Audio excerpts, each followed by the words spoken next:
All right, guys, today we're gonna cure up a Bresaola. And what that is eye of the round, and it's a relatively lean cut of beef. This is what the eye of the round looks like. You can get it at most places, usually at any of the local supermarkets or a butcher. And you can see it really doesn't have a lot of fat in it. But it does cure up nicely, and it makes great for really nice sliced charcuterie. So let's move on to the next step, and I'll explain to you guys how we're gonna do this. Okay, so first step we gotta do is we gotta figure out what this thing weighs. So we're gonna put this on the scale. So it weighs out to 691 grams, and that's a total weight. So what we're gonna do is we're gonna take this weight and we're gonna measure out all of our spices.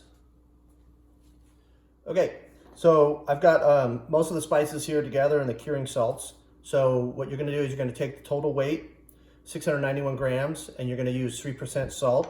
And that came out to 20.7 grams of salt. And the cure is a nitrite. It's a naturally occurring celery powder. And we're gonna use about 0.2% of the total weight. And that comes out to about 1.3 grams. And then we're gonna have some juniper berry and some star anise, which I'm gonna put in the pan, and I'm gonna heat it up and get a little bit of a smoky flavor. I'm gonna grind those two up. And the total weight for that is about 0.34 grams, which is about 0.05% of the total weight. So as you can see, I'll put up a little chart for you, and you can follow that, and that'll help you and guide you to doing it. So I'm gonna take this and I'm gonna heat it up, and then we're gonna grind it, and then we're gonna move on to salting the meat and getting it ready for the curing process. Okay, so I've got this skillet pretty heated up, and I'm gonna dump in the star anise and the juniper berries, and we're gonna get that going for about 2 to 3 minutes. And that's gonna get it a little bit more flavorful, and it's gonna bring out some of those flavors. It's gonna make it a lot more richer. And then we're gonna grind that up, and we'll do that next.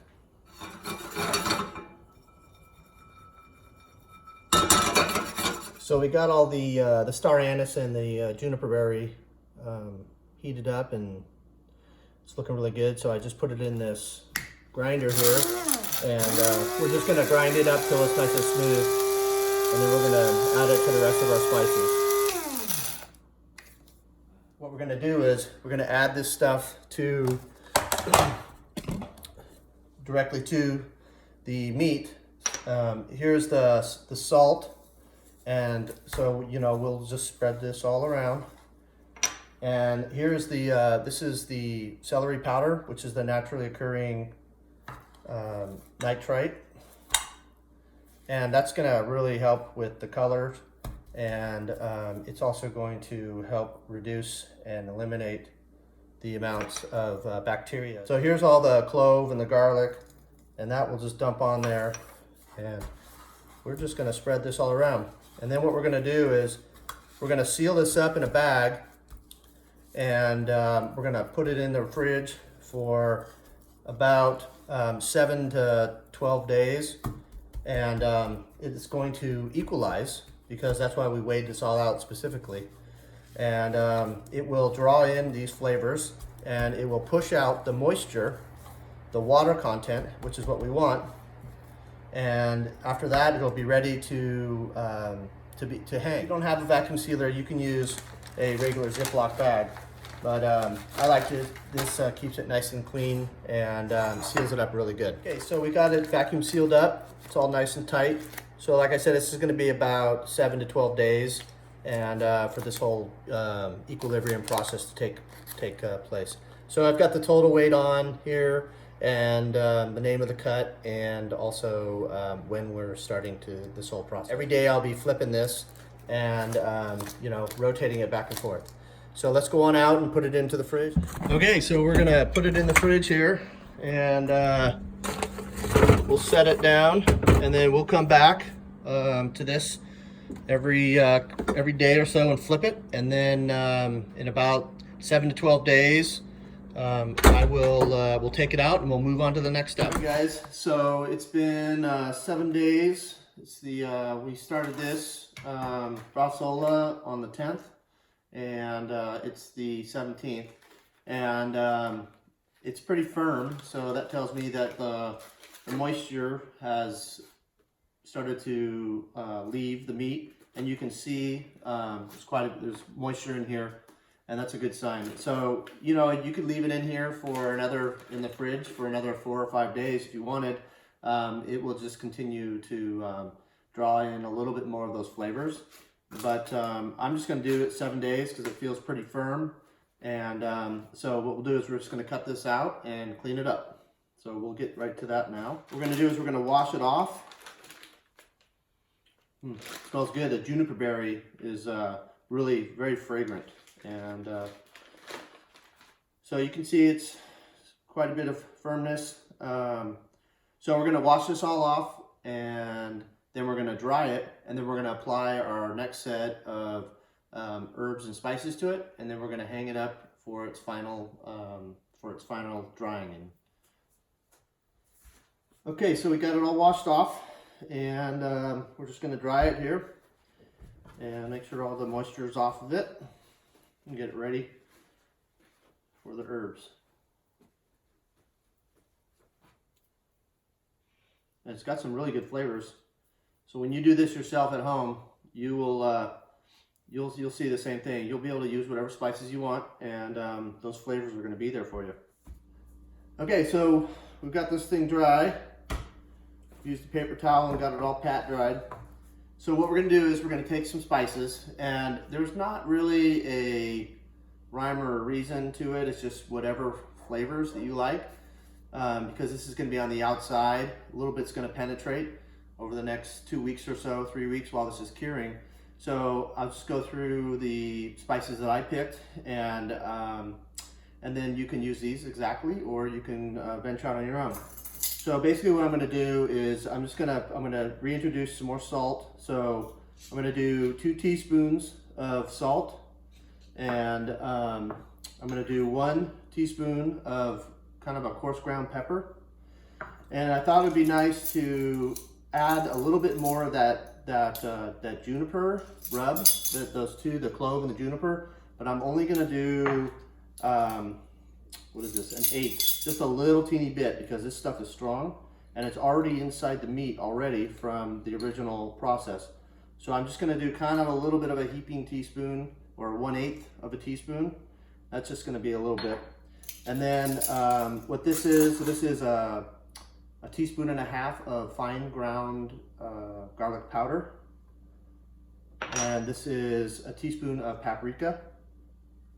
And this is 2 teaspoons of pepper flake. So then we'll just mix this all up. And then we're gonna put this onto the meat. And then we're gonna truss it up with some string. And we're just gonna make sure this is just coated evenly all over.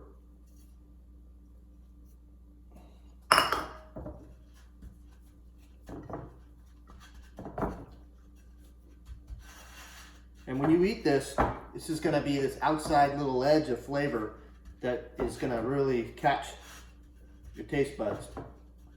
Okay, so we're gonna take this and we're gonna show you how to tie this up and get it ready to hang. So your first step is to secure it with a knot on the bottom. This is about a little over 6 feet of this butcher's twine. So come here at the end.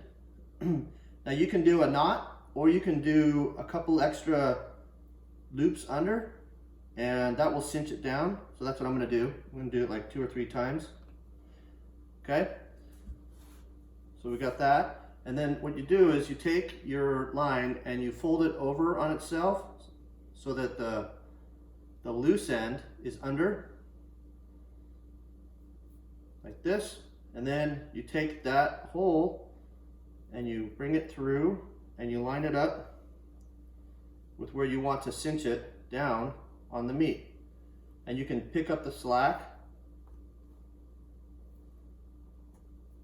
and it will cinch down. So you just do another loop put it down there.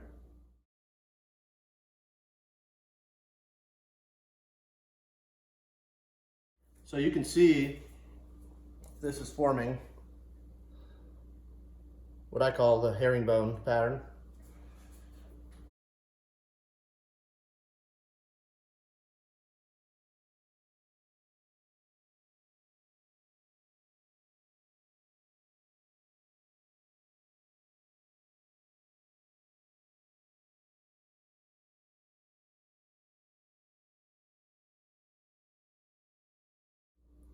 So what I'm going to do now is I'm going to take the end here and I'm going to wrap it around the top.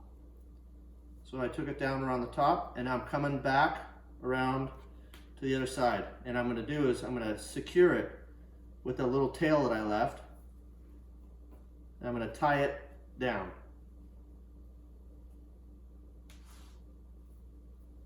Just like an overhand knot. Okay? Now, you've got a little tail here, and you can make a little loop. It's easy to do. You can do it with an overhand knot, and that way you have something to hang. So there you go.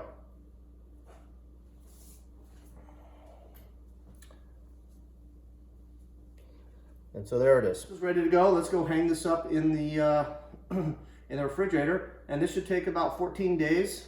Maybe, well, it's probably going to be more like 20, but the stuff in the fridge has been curing it pretty fast. It's been doing about 5 grams a day. So yeah, so we're going to do one more final weight on this, and then I'm going to write those weights down, and then we're going to do about 40% reduction. So of the total weight. So we'll measure that up, and then we'll head out to the shop. Okay, so the last thing is to weigh this out. So we'll take this weight, we'll take the meat, the Bresaola, we'll weigh it. So that's 680 grams. So we're going to take 680, multiply it by 0.4, we're going to get 272 grams. So we'll subtract that from 680, 680 minus 272, and we're gonna get 408. So that's gonna be our final weight, is 408. Okay, so here it is. So we're gonna hang this up on this hook here. So you can see I put the date that we're gonna hang it, the final weight, and I just put the start weight on there so I could track that too. So, so this is just gonna hang here for a little bit, 14 days or more, I would imagine, probably closer to 20. And so we'll see. And we'll catch you guys when I pull it off and get ready to slice it. Hey folks, Matt's Wicked Eats here. So it's been about 30 days for that braciola. Of course, it just seems like a second for you guys because we're just transitioning right into the next phase. But let's go on out and take a look at it. Looks pretty cured up. I suspect that it's going to be a little bit under the weight. We wanted it to be about 408 grams or so, and I feel like it's been that way for about 4 days, and I haven't been able to get to it. So I got time now, so let's go get it and let's go take a look. All right, so here we are. We've got the braciola. So what we have here is, so we started on the 17th, and it's actually December 15th today. So just about a month, and we're looking for 408 grams finishing weight, and we started at 680. So what we'll do is we're going to start the scale here, and we're going to see how close we are to 408. I'm positive it'll be less than 408 grams. So we're going to put this thing on here and see what we got.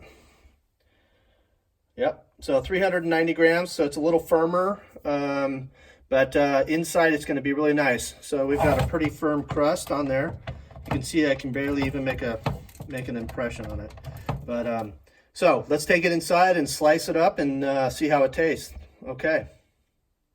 Okay, well, here we are, moment of truth. super exciting for me. It's been 30 days. For you, it's only been a matter of seconds.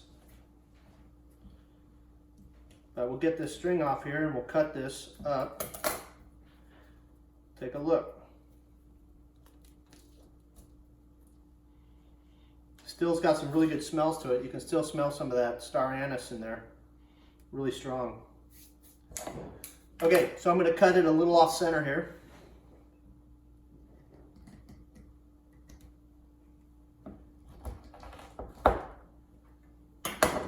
Let's take a look. Oh yeah. So here we are.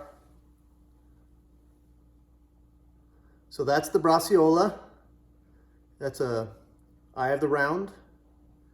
It's looking pretty good. It's got some really deep, rich red colors to it.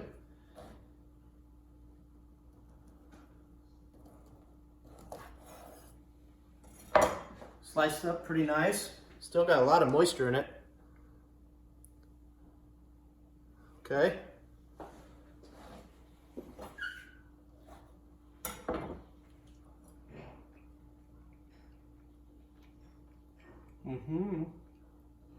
Excellent. Some really good flavors there. Anise is really strong. I mean, it's in the background. It's not too strong. A little bit of pepper and the garlic's coming through. Yeah. So, from start to finish, that's your braciola. And I hope you've enjoyed this. But this is really good. I'm going to be looking forward to this, putting some on the crackers. So anyways, start to finish with the braciola, the eye of the round. Hope you guys have enjoyed this. It's a really good cut. It's a tough cut, but it comes out excellent for charcuterie. So I hope you guys try this. If you want to see some more, I'll be putting some more videos up. If you like it, go down below and hit the like button or subscribe. I would appreciate it. Give me some feedback. So anyways, until next time, this is Matt's Wicked Eats. We'll talk to you later.